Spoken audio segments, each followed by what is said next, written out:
My guest today says that not only do we tell more fibs than ever before, we like to call them fibs because we don't like to think we're real liars, but he says that we're lying even when we don't say anything at all.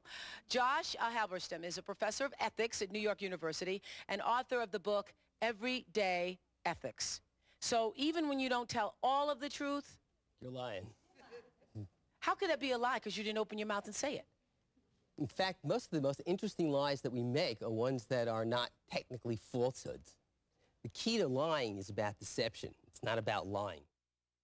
Examining these tidbits of love and marriage and money and other values are all part of the job for Joshua Halberstam. He's a philosophy teacher, the author of a refreshing new book called Everyday Ethics, Inspired Solutions to Real-Life Dilemmas. So we're going to let Josh take over here. Josh, hey. Okay. I thought what I would do is, instead of just getting up here and yakking, is do a little philosophy class with you guys, if you don't mind. And what we're going to do is just ask you questions, because the way you learn about ethics is by asking questions. So, as Oprah knows better than all of us. There's a very famous story about George Bernard Shaw, the famous playwright. He went over, for example, if I went over to somebody and said, for $10,000 on public television, would you lick his shoes? How many people here would answer yes to that? You would lick your shoes for Obviously. Unbelievable! That's easy, right? You would? Just goes to show you, love is a fine line. Okay, okay. Maybe it's because I teach in New York. The answers I get when I ask my students this question is always, top of the shoes or bottom of the shoes? That's what they want to know, right? His thought-provoking but very entertaining book is called Everyday Ethics. And it proposes that the only way to get over our cynical and jaded ways is to focus on our own moral beliefs. What are yours? So today, we've turned this studio into a kind of an interactive classroom. What has happened to integrity? Joshua? That's the question of the day, isn't it? I think one of the problems is that we've decided to take all our moral issues and contract them so they can fit on a slogan, on a button, on a T-shirt, on a bumper sticker. And we've really lost the sense of taking this stuff seriously. See, isn't it the truth, though? Your breakdown is your own because nobody makes you break down. Nobody causes you to break down. Right. It's your own dependence on somebody else. That, and the result is that you're not the same kind of couple as you were. Compare that, for example, the guy says, I don't want to love her anymore because she's 100 pounds overweight. Or I don't want to love her anymore because she's a cripple. I think that's different because she's still part of the unit, the we that you were when you were married. How do you really feel? Joshua says it's perfectly natural for you to be happy if the once slim prom queen is now fat or if a hated coworker is reprimanded. But there is not a word for this emotion in English, so what do we call it? Well, it's a great word. It's a German word. It's Schadenfreude. And if you can pronounce that, you're well on your way to understanding it. It's the opposite of envy. Okay, Joshua says, what'd you say, Joshua? Well, in this book, I have this list of cliches, and one of them is that what goes around comes around. And we have to explain that, in fact, there are people who live very good lives and have some nasty things happening to them. And the reverse is true, too. There's some really miserable people who live very good lives. The reason why we do good should be because it's the right thing to do, not because we want a reward. And what does that say? Well, that you wouldn't tell a friend that their haircut looks like hell? Actually, I don't think you should. You don't? No, I think that... Mr. Ethics doesn't think you should. That's right. Really? I think lying is a very important thing to watch out for. Honesty is a real important value, but it's not the most important value. What is the most important? I think being compassionate probably tops it. Isn't that interesting, Josh? Yeah, I think it's really important when we think about ethics, because the really interesting thing about morality is learning how to make distinctions, as you pointed out before, about drawing the lines. And if you start taking the position that every lie is always immoral, it's not going to work. Clearly, there are cases where it's morally obligated to lie. For example, somebody, I mean, let's take the most obvious case. Somebody's running around, grunts to me and says, some guy's chasing him with an axe. Can I hide him? Tell the truth! Tell the truth! Whatever I say, they're not going to believe me. So, okay, Josh, go ahead, being say a male. They don't lie as well. They don't lie as well.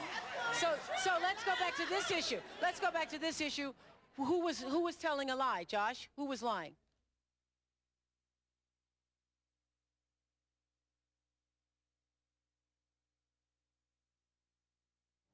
And now Joshua Halberstam, author of Everyday Ethics, on that most wicked, if highly rated, activity, gossip. You know the cameraman with the salt and pepper beard? If you don't have anything nice to say, sit next to me. Right. Who said that? Dorothy Kilgallen. Dorothy Kilgallen, right.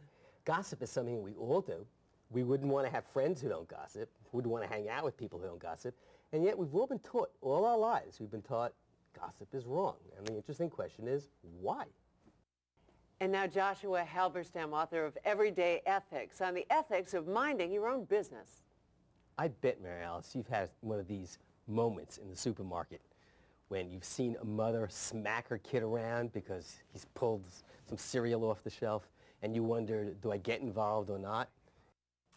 Joshua Halberstam, author of Everyday Ethics, is here to talk about one of the 7 deadly sins, vanity.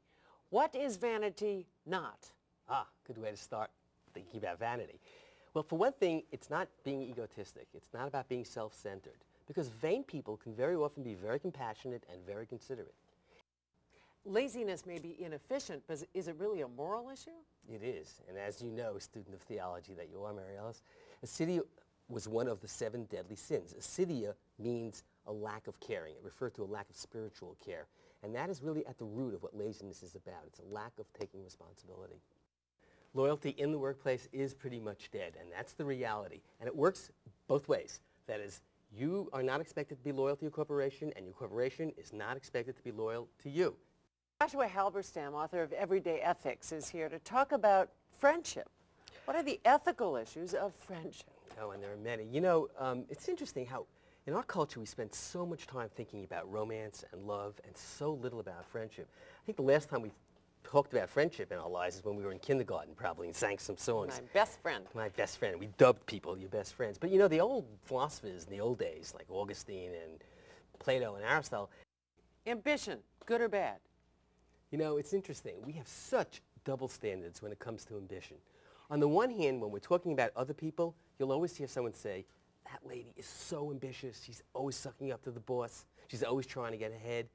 And then a moment later, when she talks about herself, she'll say, you know what my problem is? I'm not ambitious enough. I can't promote myself. I can promote anybody else, but not myself. We live in a culture where there's a zero-sum game. When I win, you lose. It's a pyramid. There's only one guy on top. But our religious traditions teach us something else. Everybody can go to heaven.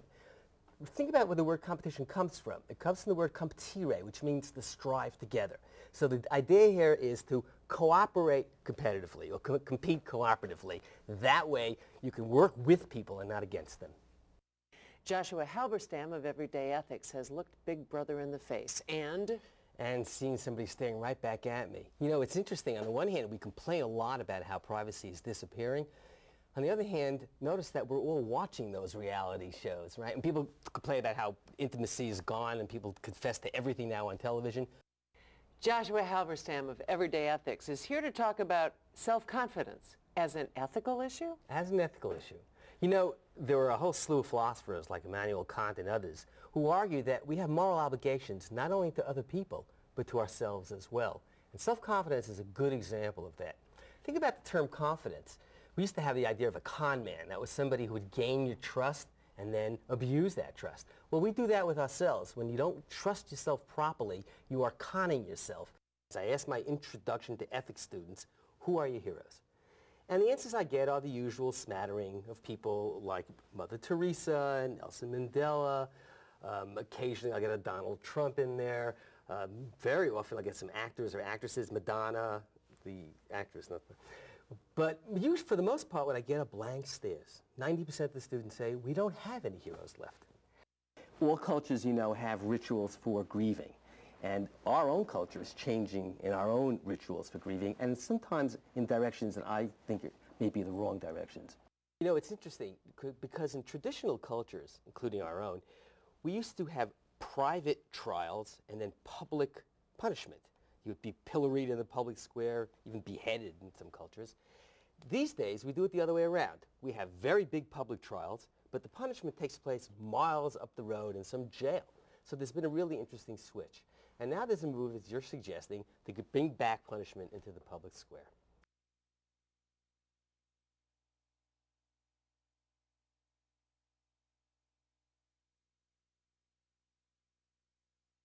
As social theorists and every taxi cab driver will tell you, one of the interesting phenomena of modern times is this clash between globalism. We have an economics which is now international and worldwide. Companies are multinational. So the world is becoming more global through technology and economics. At the same time, we find this incredible phenomena of clans developing smaller and smaller units, and so that you have balkanization, a breakdown of small communities wanting to claim their own as little nation states. So we have localization going on at a much rapid phase that nobody would have guessed at, and globalization going on at the other end. One of the interesting phenomena of social history is that at the end of the 19th century, not a single major historian or social theorist predicted that nationalism would be a significant feature of the 20th century. They all thought that this would not matter. And lo and behold, as we close out the 20th century and enter the 21st, nationalism is not only alive and well, it's kicking all over the world. Who would have guessed it?